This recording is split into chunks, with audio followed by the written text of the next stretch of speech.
وہ اپنے بدن کی ہیکل کے بابت کہہ رہا تھا۔ ہمارے لیے آج کی انجیل مقدس یوحنا کی انجیل اس کا 2 باب 13 سے 22 آیت تک۔ کلام مقدس میں کچھ یوں لکھا ہے: اور یہودیوں کا فصح نزدیک تھا اور یسوع یروشلم کو گیا، اور اس نے ہیکل میں بیلوں اور بھیڑوں اور کبوتر بیچنے والوں کو دیکھا اور صرافوں کو بھی جو وہاں بیٹھے تھے۔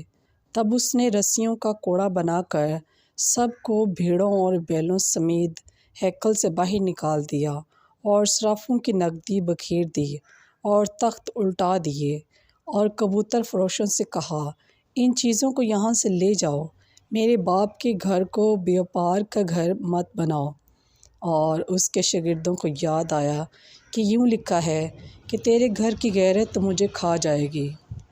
تب یہودی بول اٹھے اور کہا کہ تو ہمیں کیا نشان دکھلاتا ہے کہ یہ کام کرتا ہے؟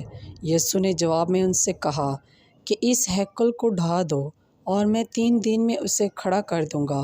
یہودیوں نے کہا: 46 برس میں یہ ہیکل بنی ہے اور تو اسے 3 دن میں کھڑا کر دے گا؟ مگر اس نے اپنے بدن کی ہیکل کی بابت کہا تھا، اس لیے جب وہ مردوں میں سے جی اٹھا تو اس کے شاگردوں کو یاد آیا کہ اس نے یہ کہا تھا، اور وہ نوشتے پر اور یسوع کی اس بات پر جو اس نے کہی تھی ایمان لائے۔ پس پاک کلام کے پڑھے اور سنے جانے پر خداوند کی خاص برکت ہو۔ خداوند کا شکر ہو۔